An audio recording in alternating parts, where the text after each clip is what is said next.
41वां प्रश्न है, निम्नलिखित वर्गों में किसने 1857 के विद्रोह में भाग नहीं लिया था?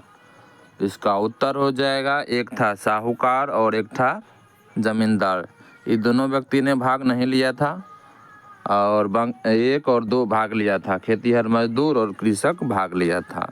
इसलिए इस प्रश्न का राइट उत्तर हो जाएगा ऑप्शन डी हो जाएगा, यानी कि 2 एवं 4। 1857 का विद्रोह बहुत बड़े क्षेत्र में फैला हुआ था और इसे जनता का व्यापक समर्थन प्राप्त था। फिर भी पूरे देश को या भारतीय समाज के सभी अंगों तथा वर्गों को अपनी लपेट में नहीं ले सका। यह दक्षिणी भारत तथा पूर्वी और पश्चिमी भारत के अधिकांश भागों में नहीं फैल सका। भारतीय रजवाड़ों के अधिकांश शासक तथा बड़े जमींदार पक्के स्वार्थी तथा अंग्रेजों की शक्ति से भयभीत थे और वे विद्रोह में शामिल नहीं हुए।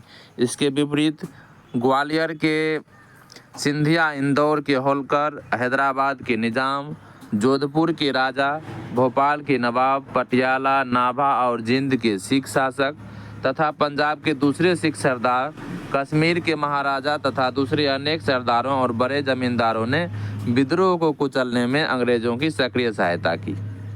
गवर्नर जनरल कैनिंग ने बाद में टिप्पणी की कि इन शासकों ने तूफान के आगे बांध की तरह काम किया, वरना यह तूफान एक ही लहर में हमें बहा ले जाता। व्यापारियों और शिक्षित वर्ग ने कलकत्ता और बंबई में सभाएं कर अंग्रेजों की सहायता के लिए प्रार्थना की। उच्च तथा मध्य वर्गों के अधिकांश लोग विद्रोहियों के आलोचक थे। विद्रोह में शामिल अवध के बहुत से तालुकदारों, बड़े जमींदार ने अंग्रेजों से यह आश्वासन पाकर कि उनकी जागीरें वापस दे दी जाएगी, विद्रोह से किनारा कर लिया। ग्रामीण जनता के हमलों का निशाना सूदखोर थे, इसीलिए वे स्वाभाविक तौर पर विद्रोह के शत्रु हो गए थे। आधुनिक शिक्षा प्राप्त भारतीयों ने भी विद्रोह का साथ नहीं दिया। शिक्षित भारतीय देश का पिछड़ापन समाप्त करना चाहते थे। उनके मन में यह गलत विश्वास भरा था कि अंग्रेज आधुनिकीकरण के ये काम पूरा करने में उनकी सहायता करेंगे।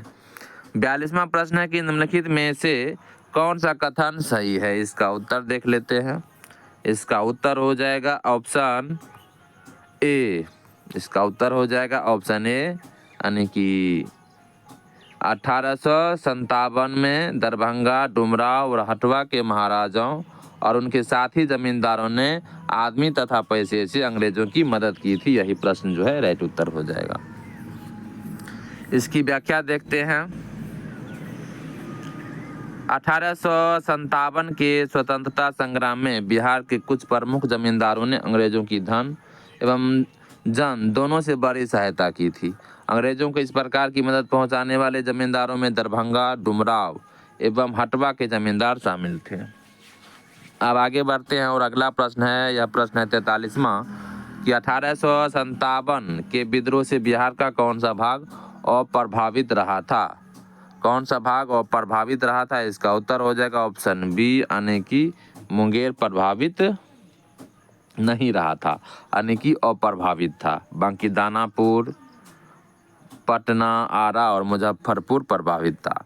अगला प्रश्न है, व्याख्या देखते हैं कि 1857 के विद्रोह के दौरान बिहार में आरा, दानापुर, पटना, मुजफ्फरपुर तथा शाहाबाद विद्रोह के प्रमुख केंद्र थे।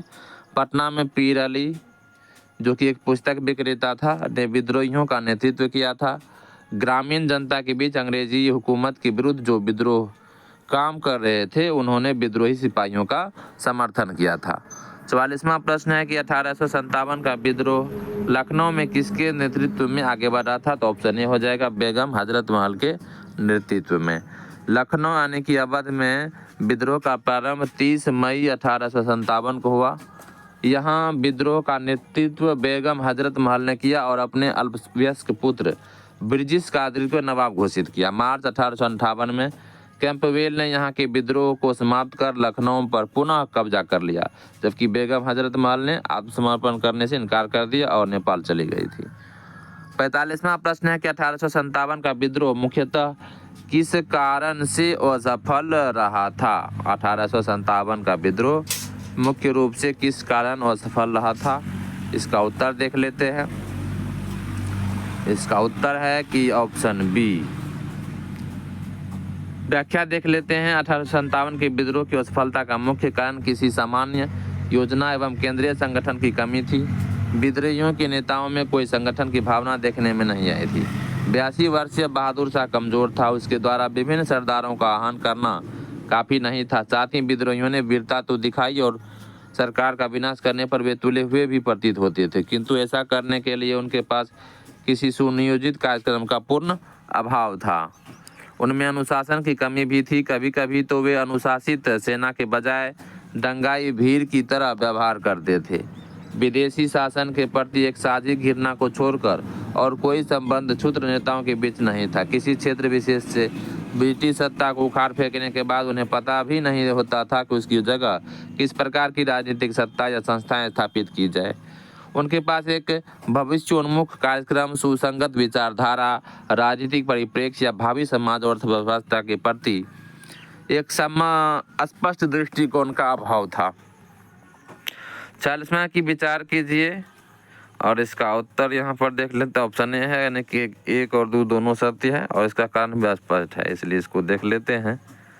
कि कथन है कि 1857 में प्रथम स्वतंत्रता संग्राम ब्रिटिश सरकार से स्वतंत्रता प्राप्त करने में असफल रहा था। ये बात बिल्कुल सही है। उसके बाद है कि बहादुर शाह जफर के नेतृत्व में जनसहयोग नहीं मिला था और अधिकांश महत्वपूर्ण रियासतों के शासक उनका साथ देने में कतरा गए।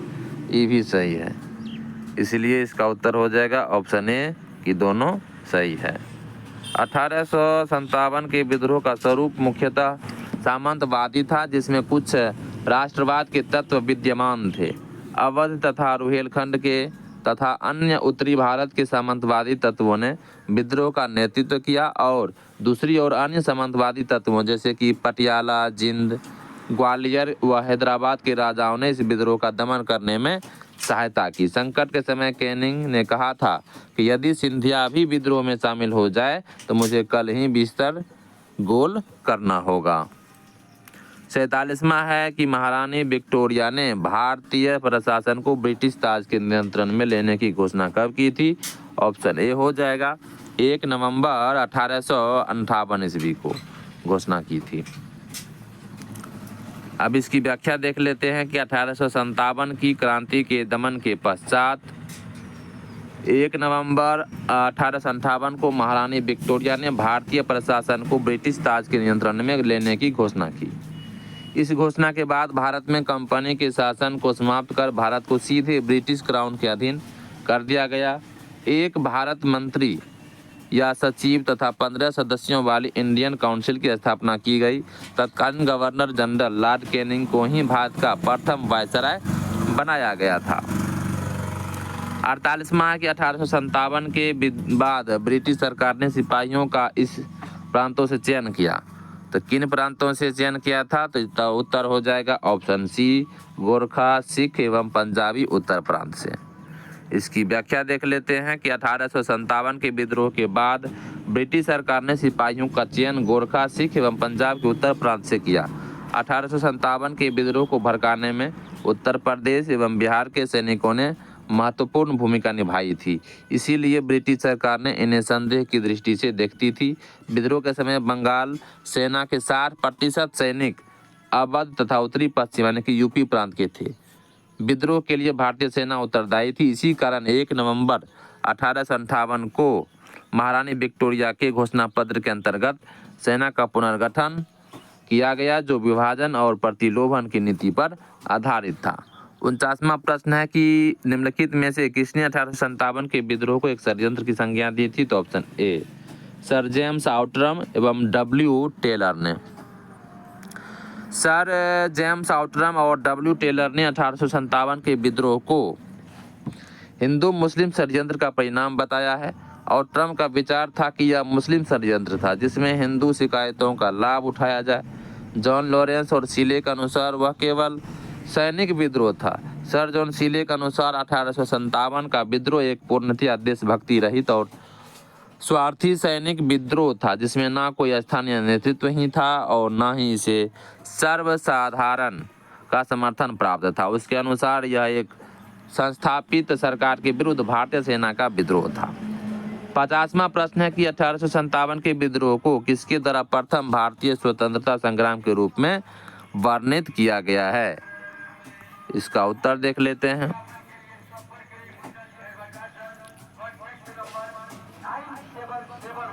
इसका उत्तर ए दिया हुआ है, यानी कि वी.डी. सावरकर। वी.डी. सावरकर ने अपनी पुस्तक the Indian war of independence 1857 के विद्रोह को सुनियोजित स्वतंत्रता संग्राम या प्रथम भारतीय स्वतंत्रता संग्राम की संज्ञा दी गई।